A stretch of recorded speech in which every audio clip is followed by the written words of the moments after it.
You've been searching for the best way to generate passive income in your life and heard that real estate is a great way to do it. But you're tired of all the so-called gurus who are all talk and no substance. Get ready to celebrate because Kevin Bupp has spent 14 years successfully making it happen. This is the Real Estate Investing for Cashflow podcast. Now, here's Kevin Bupp.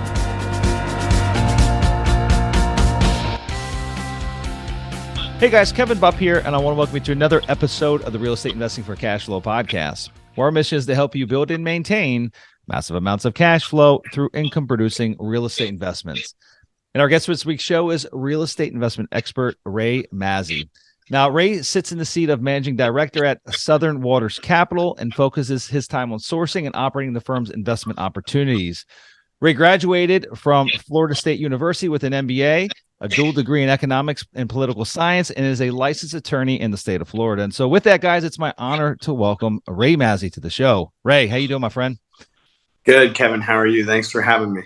I'm doing great. Excited to have you here. Excited to, peel back the, the curtain and learn a little bit more about you and your group. But I would say before we dive into it, Ray, maybe take a few moments. I gave you a very brief introduction there. Take a few moments and maybe fill in some of the blanks for us and tell our listeners a little bit more about you. Yeah, no, thanks. Thanks for the introduction.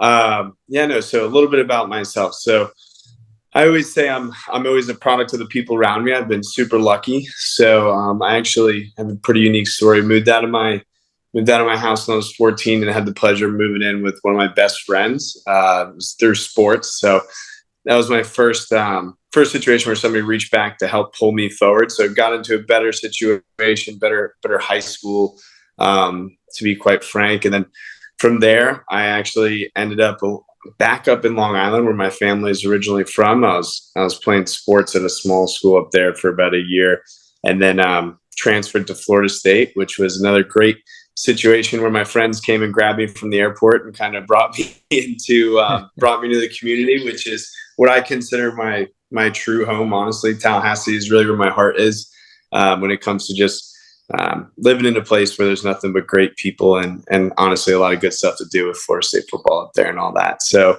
from there, like you mentioned, I got my JD MBA and passed all my classes, which is surprising to me. Still to this day, I knew from day one when I went to law school, I was like, everybody here's a lot smarter than me, it seems like, and a lot more excited to be here too. I was like, all right, well, these are definitely good people to be good friends with. So, I went through that whole process. And then during that, during my last year of school, I was lucky enough to work for the governor for a short period of time.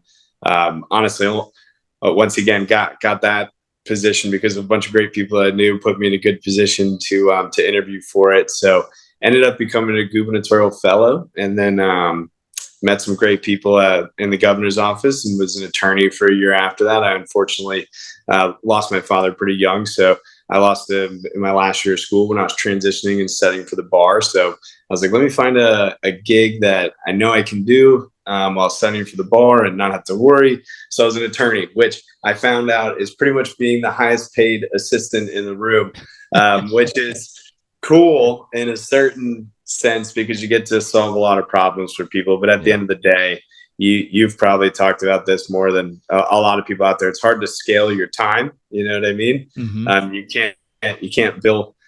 I saw this funny. I'm probably going to butcher it because I can't remember it exactly. But there's this funny cartoon where basically an attorney ended up at the pearly gates so young, and he's like, why am I here? I'm only 50 something years old. And then the man at the gates responds like, oh, well, according to your billable hours, you're like 83. So it was one of those things where, you find out really quickly, like greatest learning experience ever, honestly, being a real estate and tax attorney and dealing with estate planning and structuring and selling and buying businesses for clients and doing the DD, all that, an amazing experience. I use it every single day. But after a year of that, I was like, okay, where can I go from here? And I was, once again, had some friends who started their own business, raised a good amount of capital, multiple seven figures. And it was one of those things where I basically said, if they can do something like that, I could do something like that too. Let me go down there and learn from them.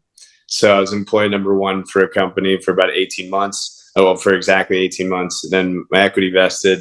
And at that company is where I met my now business partner, Dean Myro. He's got a wealth of experience, spent 30 years on Wall Street, sold his investment bank and broker dealer to BB&T in 2005, and then ran their fixed income and capital markets desk nationally for a decade. So I was lucky enough to meet him in late 2018, early 2019, worked for him and my friends until 2020, mid 2020. And then I think it was May or June of 2020 when we started Southern Waters Capital, where it was pretty much one of those things where I finished my equity finished vesting. I called Dean and I said, hey, this is this has been fun. This has been amazing. You're a great mentor to me, all that kind of stuff. And I'd like to continue working with you, but I want to be an owner in something. So he was kind enough and brave enough to bet on me. And here we are today, 2.5 years later. We've got just over 1,700 units in our pre-development or development pipeline.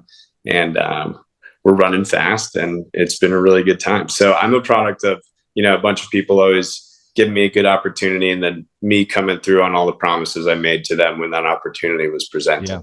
No, that's fantastic. I appreciate all that additional insight there. And I would love help us understand and learn more about Southern Waters Capital, the business, what that initial business plan looked like. Ultimately, where's your specialty? Where do you guys spend most of your time, energy, and effort at the present time? Yeah. The initial business plan was much, much different. We were actually trading on a credit strategy from Dean's background and doing a lot of whether just consider it private credit, whether that was buying debt on the secondary markets or lending to particular projects and things of that nature. But then we slowly found that our skills were definitely real estate centric.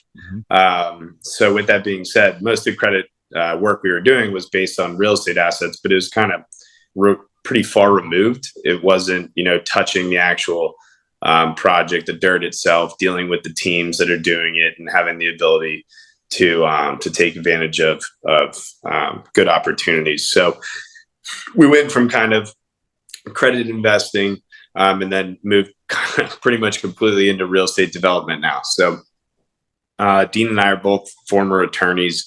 I practiced for about a year. Wasn't a very long time, but long enough to know what to ask and how to learn new code, things of that nature. And Dean honestly practiced less than I did, but he's done more project financing and debt restructuring and bankruptcy proceedings and dealing with trustees than a lot of people out there. So his legal acumen is probably just as good or much better than mine. So anyway, the whole genesis is we went from credit, true like credit and securities investing to now real estate development. And the best way to think about us is we're land developers who partner with vertical developers to stay in deals. We just to be quite frank, as a young company, we do really, really large projects. Everything's 250 units or more, 125 units or more if you're in the build to rent space, which pretty much equates to, in today's market, $70 million plus. So we have a project that's $70 million. We got another one that's $140 million.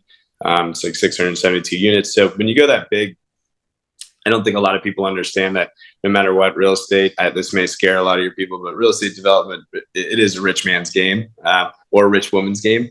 I hate to say it, but even if you have non-recourse debt, a great track record and all that kind of stuff, you still have to have a balance sheet large enough for the bank to feel comfortable, even if they can't take it from you.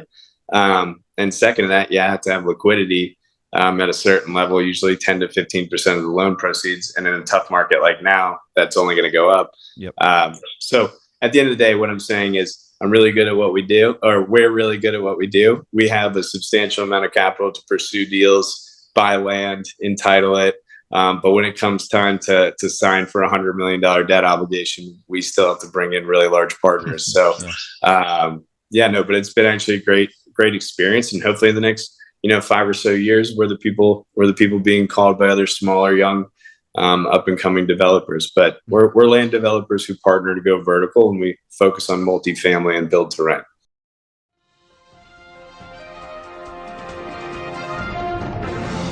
Hey guys, Kevin Bupp here, and I've got a special announcement I wanted to share with you. And knowing that your time is precious, I promise I'll get you back to the show in just a few short minutes.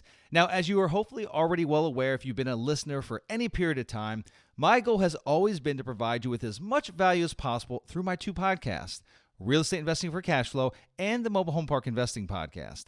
And as our audience continues to grow, I've had thousands of people reach out looking to get involved in our two investment niches, mobile home parks and parking lots. For those that don't know, I've been a full-time real estate investor for more than 2 decades now and have personally invested in and owned apartment complexes, many different types of commercial properties, hundreds of single-family rentals, and have interviewed some of the most successful investors in just about every other asset class. And I've arrived at this one very simple conclusion. Mobile home parks and parking lots are hands down the best investment vehicles that I've found to date. You might ask why?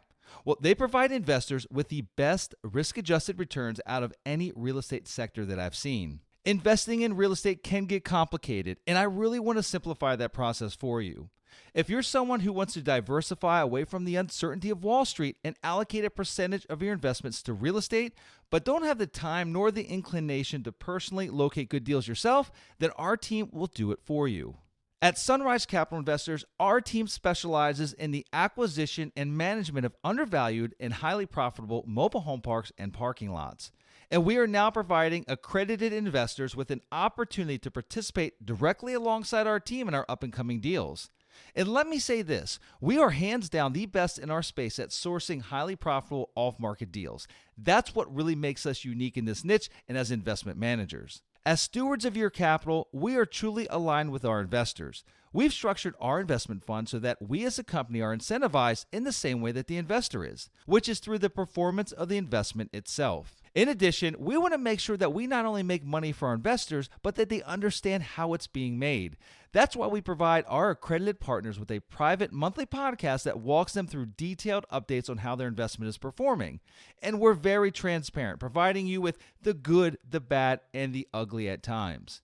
If you'd like to learn more about partnership opportunities with our team here at Sunrise, please visit us at investwithsunrise.com. Again, that's investwithsunrise.com. And there you'll be able to get access to our most current offerings. And with that, I'd like to leave you with one last thought. From the time I wake up in the morning till the time I lay my head down the rest of the evening, my number one priority with everything I do, whether it be recording this podcast, working for our investors, or helping each of you reach your investment goals, to providing a great experience to each of our residents who reside in our communities, is to add huge amounts of value to everyone I come in contact with. With that being said, I look forward to the opportunity of bringing value to you through Sunrise and through this podcast. Thank you for your time. Now, let's get back to the show. It's funny, the build to rent sector. We've got a number of build to rent projects happening as well, and that industry as a whole is I guess one could argue that it's a fairly new industry. It's just now kind of even getting its identity. I don't think even up until very recent times, no one knew it was a build for rent, build to rent. What are we calling this thing? Is it B4R?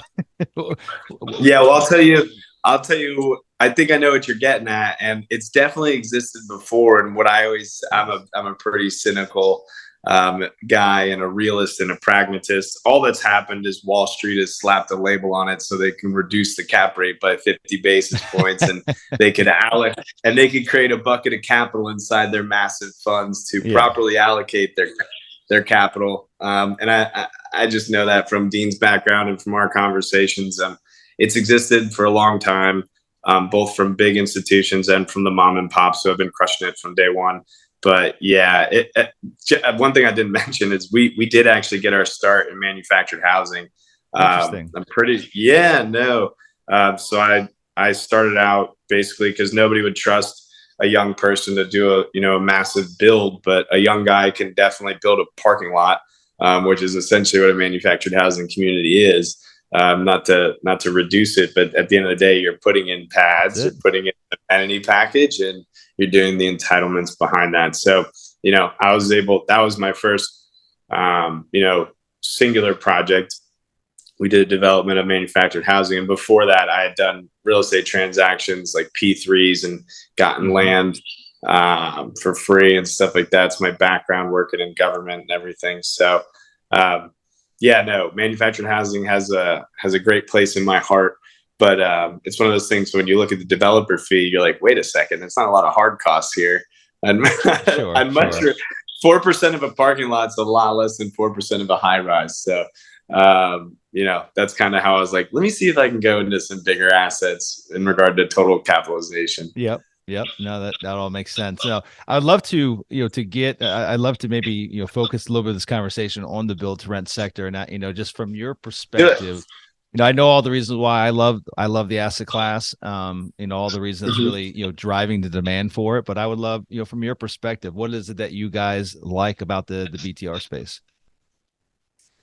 Yeah, I mean, so setting aside all the things that everybody says with the ability to exit in different ways, there's favorable financing out there. It's driven by COVID, all that great stuff that everybody says. I mean, we totally agree with that too. But for me, what it really matters is it gives me another option when I end up looking at a large swath of land, a large tract of land. So when I go to an area, I look at a site and I say, so I'm a rental housing developer. I don't like to put myself in a box of, I only do manufactured housing, or I only do BTR detached, or single family attached, or whatever. I don't do that. So when I show up to a site, I say, what can fit here? What has the highest and best use? What's my entitlement risk associated with each type of asset? What's the yield, and where's basically my safest, most profitable bet? So I guess what I love about it is it's so easy to get entitled. It is something where it's like, well, look, if you're going to let Lennar, DR Horton, GL Homes, Toll Brothers, Pulte stacking all these homes for sale at prices where the average person in your area can't afford them, why wouldn't you let me stack in the same quality of home, maybe not on the inside, but in regard to quality, but on the outside? You got to spec down to make it a rental. But my point is, it's such an easy pitch to the local governments. And then, if they're like, well, those are too expensive still, then I say, well, let me build multifamily. And if I can't build that, I'm like, well, I know you don't want me to build manufactured housing. So what are you going to put here? It's not, you know what I mean? It's yeah. People forget that every development starts with a conversation, both with the seller and then with the czars of entitlement in that particular area. And really, I don't walk uphill. I don't have the time for it. I don't have the patience for it. And I certainly don't have the capital to waste on it. So what I do is I find land that I like for rental housing, and then I figure out the product that fits there. And what BTR is to me is a new institutional asset class of easily tapped capital for me to put to work in my strategy. So my development platform, we try and be as nimble as possible, and we draw from the capital that's, the most cost effective and most abundant. So, people can Google why BTR is great. If you want to hear why it's great from a developer, is there's capital flowing to the asset class. The asset class has much better entitlement risk surrounding it. And you can be really creative in the fact that you can go like horizontal multifamily, or you can go single family platted, or you can go single family attached, where it's also you could conduit later after you do it as multifamily horizontal. So I can essentially juice my development yield through densities and entitlements, and then turn the asset into something that's more traditionally financed in a for sale manner down the road. But for me, I keep it super simple. I prefer basically horizontal multifamily, single plat, and then sell it as one big community, and then let the institutions get fancy with the capital stack and sell it off in pieces or pot it out or whatever. Because if I'm going to sell off pods, I might as well sell them to home builders. People who will overpay, but I have to be patient, because if you sell off, it gets very convoluted. So for me, it's really the behind the curtain stuff that matters most. Is the asset attracting institutional capital, even with the market headwinds we're experiencing today? Does it allow for me to basically be more conservative, or at least make a bigger yield without taking on any extra risk in regard to the entitlement? And so those are the two biggest things. Yeah, no, and I appreciate that. And talk to me a little bit. You mentioned headwinds. Tell me a little bit more about, are you seeing any direct impacts to your business, any particular projects as a result of some of the volatility that we've seen and some of the, again, the uncertainty that's, coming down the pike here in the coming, months, quarters, years, however you want to, pitch it? Yeah, no, my, famous disclaimer here, my crystal ball is broken, but allow me to be the bearer of bad news. I personally think it's going to be a lot worse than everybody's talking about. I think nobody really wants to accept it, including myself. I actually was saying the exact opposite of what I'm saying 2 months ago. I really don't think it's going to be a fun ride for middle America coming up here. I don't think rents are necessarily going to crash or anything like that. Mm-hmm. But I do think rent escalate. Let's put it this way: the banks no longer want to see rent escalations. The banks don't want to give leverage over 65% unless it's a really great project, and most leverage is coming in around 55 to 65% on your LTC, and then your highest on your LTV is 75%. In addition to that, I've personally had very large institutions, like one of the top 3 institutions, backing a particular co-developer of mine that was going to do a project with me, and all their money was taken away. I had to re-raise a few $1 million in a matter of 2 weeks. That was really exciting as a young developer, but we were successfully closed. So that's great. And then in addition to that, I talk to LPs and co-GPs all day, every day. And the fact of the matter is I'm a secondary and tertiary market kind of guy. It's where I make my money. I basically arbitrage mom and pop or main street sellers with Wall Street buyers. That's what I do in a basic sense. And institutions do not want to be in secondary and tertiary markets. Everybody here, all those cliches of flight to quality, tightening credit, all that kind of stuff. It's totally true. That's totally what's happening. And it takes a little while for it to leak into the market. Thankfully, I work with people who are patient. They like to, they're the Sam Zell types, when everybody looks right, they look left. They like buying with cash and holding it if they need to for an extra 12, 16, 18 months, whatever it is, so they can build through the bad and come out in the good market. So I'm here to say this.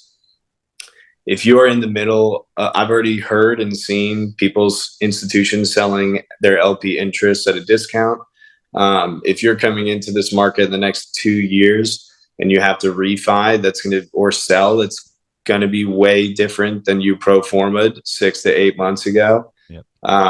And in regard to, I think it's going to be extremely regional what's going to happen here. And you really just need to understand your sub markets and everything. Like, I think Florida overall is going to be okay. Like, if you didn't over leverage your deal, and if you have investors who are willing to, abide by the capital calls and things of that nature, like, you'll be okay. I think it's just one of those things where bad or aggressive, or however you want to describe them, those types of developers and buyers are going to pay the price for those actions. And the ones who are more conservative and or have some type of balance sheet are going to be able to weather the storm. And, it's not going to be easy for anybody. But like I said, if you have a balance sheet and or if you didn't over leverage, you'll be okay. But the people who are, it's not going to be pretty. I think rates are going to stay high for 12 to 18 months, and they've never risen this quickly before. Mm-hmm. Why should they just drop? I don't understand why people think they're just going to drop. Like, why would Jerome Powell put in all this work, all this pain, and then just drop them? It makes no sense. So, very, very interesting. So let's talk about the opportunities that could ultimately come out of some of this pain. We already see a lot of the nation's home builders their sales are drastically slowing down. How about some of those, those early stage projects by some of the large national builders? Is there opportunities, do you feel, that might? Well, of course. For you guys on tracts of land and things of that nature. Yeah. I'm super excited. But what really is going to happen right now, and I'll give you two anecdotes. What I think is going to happen is the big builders are just going to drop the contracts they have now and recontract with land that they passed on before, just because they don't need to stay in really high priced contracts, and they've made so much money over the past 2 years that they could probably afford the hit. Now, if the sellers renegotiate, they'll first go to renegotiate, of course. But if they can't renegotiate, then they're just going to walk away. And when everybody was getting all, and so that's the first thing I think is going to happen. Second to that, everybody was like so surprised that Lennar was offering 5,000 lots or whatever out there, but people don't know this, but people in the industry do. 2.5, 3 months ago, prior to that Lennar article coming out, I was seeing, other companies like 4-Star and things of that nature marketing just as many lots all throughout the United States. I think some of the key differences are like, are you seeing home builders sell finished product, or are you seeing them sell lots? Those say two different things, number one. And then number two, where are the lots/homes being offered? Where are they located? For instance, when I was looking at the 4-Star deal, I don't know if I'm going to get in trouble for mentioning that, but anyway, fact of the matter is they were offering a bunch of lots all over the United States. And my only question was, well, where are the one? Are there any in? My only question: are there any in Florida? Question mark. No. I was like, okay, well, not interested. So that's just, it speaks to the regionality of the issue or of the market, and it also just goes to show that this stuff's happening all over, and it's just starting to pile on. Now, when you look at that with other things like Facebook and or Meta and all these companies starting to kick employees and stuff like that. Like, yeah, I mean, I was 15 years old when 2008 happened, so I didn't understand it. I didn't know it was going on. Now I'm seeing all this stuff happen, and so I have a deal drop in like August, in like July or something. That's way before, that's way far away from where we are now. It feels like, even though it wasn't that many months ago.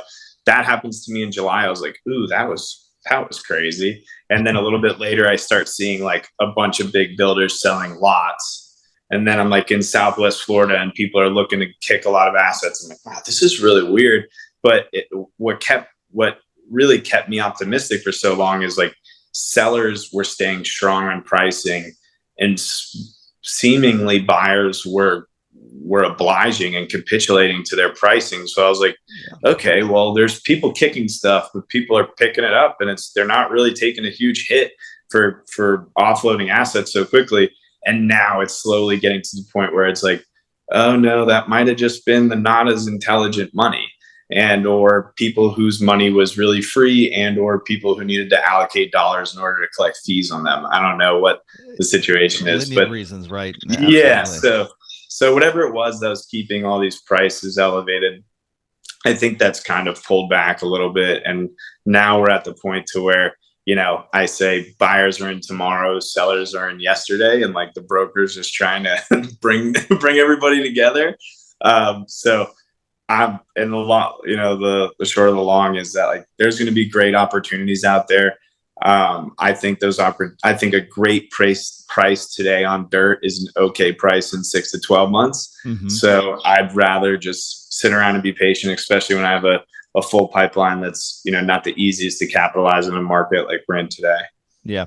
So talk to me. We're at the end of the year now. You guys, I'm assuming you guys do, strategic quarterly and maybe New Year planning as far as where the company's heading in 2023, what that direction looks like, some bumps that might be coming down the road, but more importantly of those bumps, what are you doing proactively? What type of planning proactively are you guys doing to, best position yourself as we go through these next couple of, months and years? Yeah, no, I'm really happy you brought that up. So we are doing a bunch of planning, and I'm going to shamelessly plug one of our big things that we're going to be coming out with here soon is basically providing more. We're going to provide services. So instead of us only developing for ourselves and entitling land for ourselves, we're going to begin to provide that to third parties. And in regard to what are we doing with what we have now to make sure that we're operating and in a strong position next year, is simply closing on the remainder of our pipeline. Like I said, we have just over 1,700 units in development. We actually just won a public-private partnership, which would be an amazing project where we're getting the land at like 25 cents on the dollar with a couple $1 million in incentives, 6 years of tax abatement, Great downtown project in a market I love. It's in Ocala. So we're super pumped on that. And essentially what I'm really looking to do is, I actually just wrote down on my whiteboard before this, like 3 hours ago, mission critical. The mission critical things are to literally close the next 1,000 plus units that we have in our pipeline. We've already closed on about 700 of them. And then once we close all cash, we don't do any debt or anything like that. So once we close, we're now in a position to say, okay, when is the best time to come out of the ground? And when is the best time to try and deliver these units? And of course, I want to go full throttle as fast as I can, but I've already self-imposed delays of 6 to 12 months on a 360 unit project we have going on. So, but we're not, we don't just sit on our laurels. It was 288 units. And now that we're sitting around for another 6 to 12 months, we're going to push the density up to 360. So what I'm trying to say is making sure, one in the hand, two in the bush. Let's not drop anything we're already holding. And then, let's take the things that it's like monetizing your back office. You know what I mean? If I've already got this development shop and I can do entitlement studies and I can show people what the highest and best use of their land is, I can help them out in the capital markets. I can do those kinds of things, certainly help them out with entitlements and stuff. So if I can do those things, why not make some money off it and generate some capital? So really it's getting more organized, so we can provide excellent third-party services to people out in the world trying to do what we're doing, but may not have the same skill set and team. And then in addition to that, just making sure we close on the very big pipeline we already have, because there's more than enough meat on that bone to feed my firm for a while. How about setting appropriate expectations for your investors? Again, just just with the uncertainty that's going to be coming in the coming year, year 2 or 3, whatever. But just really, I'm assuming based on our conversation, I shouldn't make assumptions, but is a lot of your investor capital, is it just high net worth, your retail capital, or it's kind of two buckets, if I could, not to peel the curtain back too much, but it's really like high net worth and family office on the pre-development land side. And then once you're at a shovel ready state, you're looking at, everything from large co-developers to private equity funds to multifamily offices. So there's kind of two different risk tolerances of investors. Ones that want to come in before it's shovel ready, ones that want to come in after it's shovel ready. The ones before are, and quite honestly, they're all pretty sophisticated, the ones we deal with. And any of the ones that maybe aren't as sophisticated, it's not that they're, don't judge a goldfish by its ability to climb a tree. They're just not real estate guys or gals, but they're really smart people, and they've been working with my business partner for 25 plus years. So it's kind of a different conversation. So when you ask to answer your question directly, what am I doing with the investors to warn them, or whatever you want to say, temper expectations, whatever, manage expectations. They're our friends and stuff. They're already talking to us. They're calling us. They're worried, and they're asking us, what are we doing? And we just tell them, listen, we buy dirt well below replacement value or its value. And then we force we buy dirt cheaper than it's worth today. We force appreciation through entitlements, which makes the dirt worth a multiple on what we paid for it. And so long as you don't need your money in the next year or two, like really, really need it in the next year or two, then you're going to be okay with us. That's kind of our whole pitch. Is buying land is not, it's highly speculative in one sense, but in another sense, you don't have to worry about maintaining it a lot. You don't have to worry about major taxes or anything like that. All these great, it's like you with your structured parking or parking lots and things of that nature. It's this great asset. It doesn't necessarily cost a lot to hold. It naturally appreciates over time. And if you know what you're doing, you can really force appreciation and you can strike at the right time. I think the people that I want to deal with are people with special skills that are accretive to the bottom line in our projects, or with balance sheets and risk tolerances that allow for longer timelines. And that's the network of investors we naturally have from my business partner's bond background. And from my my networking of simply dealing with larger developers and larger family offices that already own the assets we're dealing with. So I wish I had some great, like, hey, like, you do a great job of sending out newsletters and all that kind of stuff. I think it's just open lines of communication. Open lines of communication. I mean, I think that is the answer, right? Like that to summarize it all, it's open, direct lines of communication with your investor group, that whoever they might be. Yeah. And that's really what it is. They have to like you first. And at the end of the day, if they like and trust you and you keep talking to them, then everything will be all right. And it's been very, very fun and very, very enlightening over the past few years in this space. And especially being the young guy who I refuse and I talk so much trash about crypto and all those assets that are, not real assets. I love digital real estate. It's like jumbo shrimp. It makes no sense. It's not real estate if it's digital. And I feel terribly bad for all the people who were swindled by Sam Bankman-Fried and FTX. But at the same time, I feel a little bit validated as well, because I've had many friends, many friends, who have told me that I'm simply missing the train. And all I've ever said was, I'm just not smart enough. I know blockchain's valuable. I'm not dumb, but I was like, I don't understand. There's two things. Like, we need title insurance and attorneys to check our title, right?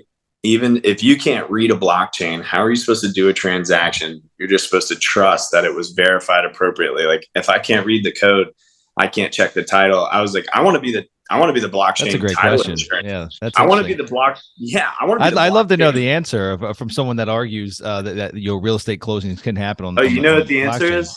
The answer is always, well, you don't have to trust. It's on the blockchain.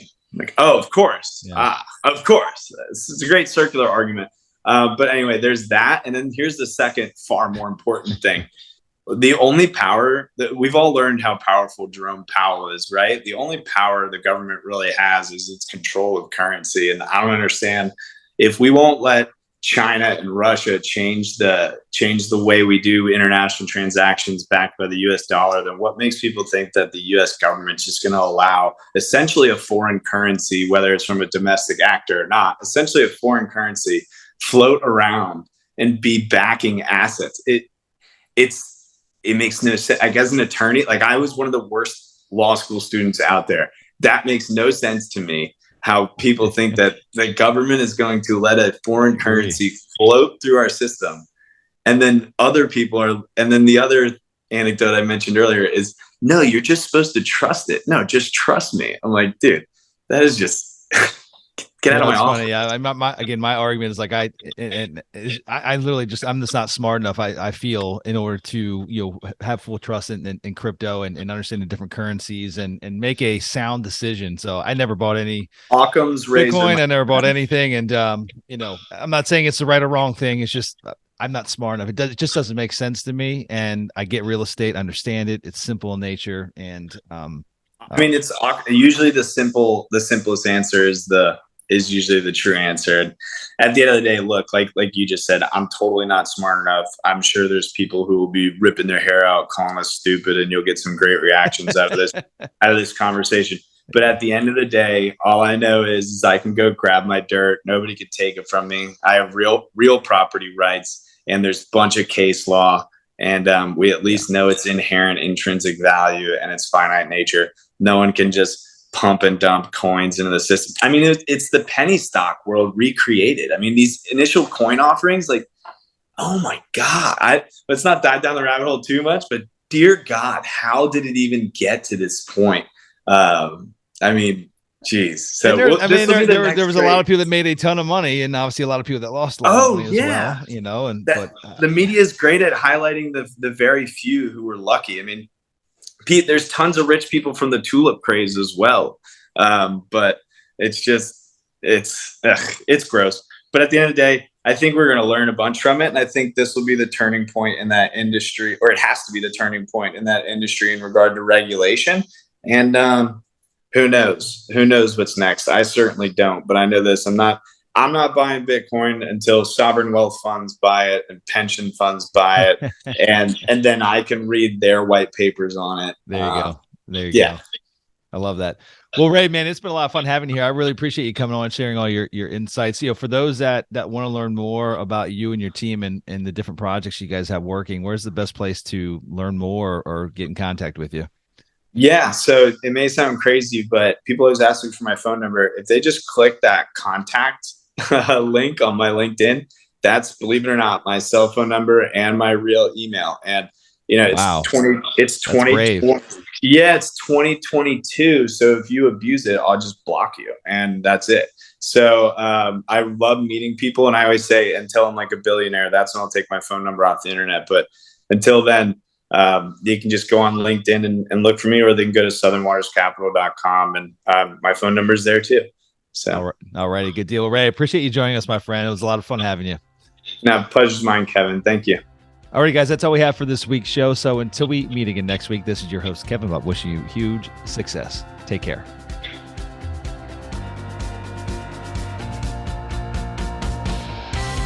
Congratulations! Now you've got more of the best tricks of the trade in building massive amounts of passive income from real estate. For more amazing resources, visit realestateinvestingforcashflow.com, and we'll see you next Monday morning.